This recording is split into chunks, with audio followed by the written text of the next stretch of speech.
ত্রয়োদশ জাতীয় সংসদ নির্বাচনে ভোটের দিন ঠিক হয়েছে 12ই ফেব্রুয়ারি। সারা দেশে বইছে সেই ভোটের হাওয়া। এ নিয়ে কি ভাবছেন সাধারণ মানুষ থেকে শুরু করে আগামী জনপ্রতিনিধিরা, সে কথা জানাতে ডিবিসি নিউজের ইলেকশন এক্সপ্রেস ছুটে যাচ্ছে সব সংসদীয় আসনে।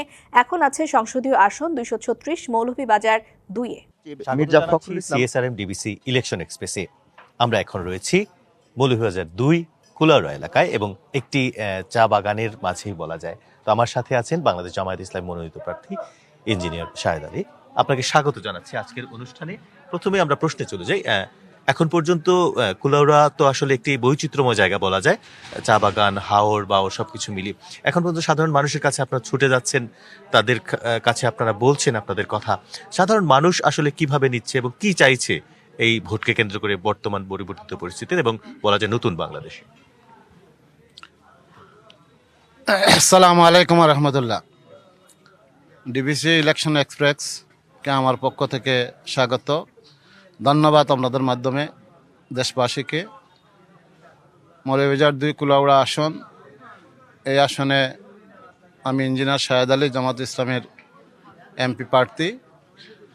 আজকে সারা বাংলাদেশের নিয়ে মৌলভীবাজার 2 কুলাউড়া আসনের সমস্ত ভোটাররাই আজকে আগ্রহ, উৎসাহ, উদ্দীপনার মধ্যে দিয়েই প্রতিদিন হাটে ঘাটে বাজারে চায়ের দোকানে সর্বক্ষেত্রেই একটাই কথা, যে 12ই ফেব্রুয়ারি নির্বাচনকে ঘিরে আবহ সৃষ্টি হয়েছে। বিশেষ করে নতুন মাত্রা, বিগত দীর্ঘ সময়ে যুবকরা তাদের ভোটাধিকার প্রয়োগ করতে পারেনি, এ সংখ্যা প্রায় 4.5 কোটি। তাদের মধ্যে নতুন একটা মাত্রা, যে নতুনভাবে তারা ভোটাধিকার প্রয়োগ করবে। আর বিগত সময়ে বিশেষ করে মহিলারা ভোট সেন্টারে যেতে পারেনি, ভোটাররা যেতে পারেনি। আর বর্তমান অন্তর্বর্তীকালীন সরকার জাতিকে আশ্বস্ত করেছেন 12ই ফেব্রুয়ারির নির্বাচন একটি ভালো নির্বাচন উপহার দিবেন। আমরা আশা করি সেই ভালো নির্বাচন অনুষ্ঠিত হলে পরে দেশবাসী নতুন মাত্রায় ইলেকশনের প্রতি আলাদাভাবে পরিচিতি হবে। দেশবাসী ঐক্যবদ্ধভাবে তাদের ভোটাধিকার প্রয়োগ করে তাদের পছন্দের প্রার্থীকে তারা নির্বাচিত করতে পারবে। এই আসনে চা বাগান অধ্যুষিত এলাকাও রয়েছে, তারপর ভোটারদের মধ্যে বৈচিত্র্য রয়েছে, বিভিন্ন ধর্ম বর্ণের মানুষের সম্মিলন এই আসনে আমরা দেখেছি। তো তাদের কাছে আসলে তারা কিভাবে দেখছে বা তাদের ভোট টানতে আপনারা কি ধরনের প্রতিশ্রুতি দিচ্ছেন? বাংলাদেশের মধ্যে দ্বিতীয় বৃহত্তম উপজেলা হচ্ছে কুলাউড়া। আপনি ঠিকই বলছেন যে এটা একটা বৈচিত্র্যময় উপজেলা। মৌলভীবাজারে হচ্ছে চায়ের রাজধানী। 92টি চা বাগানের মধ্যে 22টি হচ্ছে আমাদের কুলাউড়া উপজেলায়। চায়ের বাগান, বিশাল একটা মিঠা পানির হাওর রয়েছে, নদী রয়েছে, সমতল টিলা, আবার আমাদের এখানে খাসিয়া জনগোষ্ঠীরও রয়েছে।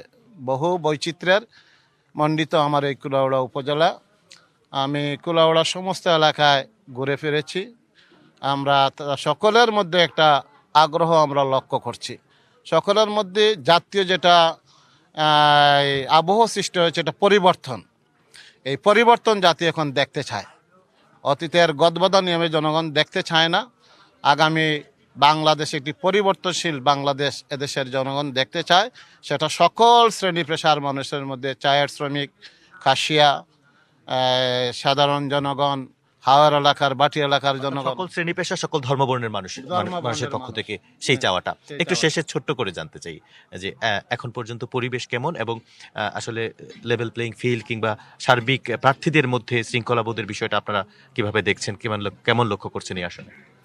এখন পর্যন্ত এক কথা যতটুকু বলা যায়, মোটামুটি সুন্দর একটা পরিবেশ আছে। তো আমরা মনে করি যে লেভেল প্লেইং ফিল্ড যেটা বলা হচ্ছে, সেটাকে নিশ্চিত করা রাষ্ট্রের দায়িত্ব, নির্বাচন কমিশনের দায়িত্ব। এটা যাতে শতভাগ নিশ্চিত হয়। যদি এটা নিশ্চিত না করা যায়, যে প্রত্যাশার জায়গা, আমরা সেই প্রত্যাশার জায়গা পুষতে পারবো না। সেক্ষেত্রে কোনো শঙ্কা আছে কিনা? যে শঙ্কা আছে, বিভিন্ন ধরনের কথাবার্তা আমরা শুনতে পারছি, হুমকি দুমকি, বিভিন্ন জায়গায় বিভিন্ন কথাবার্তা হচ্ছে। আজকে তো সোশ্যাল মিডিয়ার যুগ, এক জায়গায় কথা বলে সারা দেশে সেটা প্রচার হয়। কোথাও বলছে যে আমরা ব্যালট ছাপায় ফেলবো, কোথাও বলছে যে এই প্রতীক ছাড়া আর কোনো কিছু মানে না। এগুলা দিয়ে মনে হচ্ছে যে এটাকে জাতিকে মেসেজ দেওয়া হচ্ছে। আমরা চাই একটা সুন্দর পরিবেশে সবে মিলে যাতে আমরা গড়তে পারি আমাদের এই বাংলাদেশ, এবং সবার যদি আন্তরিকতা থাকে, সুন্দর পরিবেশ নিশ্চিত করা যায়, আমরা একটা সুন্দর পরিবেশের দিকে যাত্রা শুরু করতে পারি। অনেক ধন্যবাদ আপনাকে আমাদের সাথে যুক্ত হওয়ার জন্য। দর্শক, সিএসআরএম ডিবিসি ইলেকশন এক্সপ্রেস এখন রয়েছে মৌলভীবাজার 2 আসন কুলাউড়া উপজেলায়। পরবর্তীতে আমরা চেষ্টা করব অন্য কোনো রাজনৈতিক দলের নেতা কিংবা প্রতিনিধির সাথে যুক্ত হওয়ার। সবাই ভালো থাকবেন, ডিবিসি নিউজের সাথেই থাকবেন, সিএসআরএম ইলেকশন এক্সপ্রেসের সাথেই থাকবেন।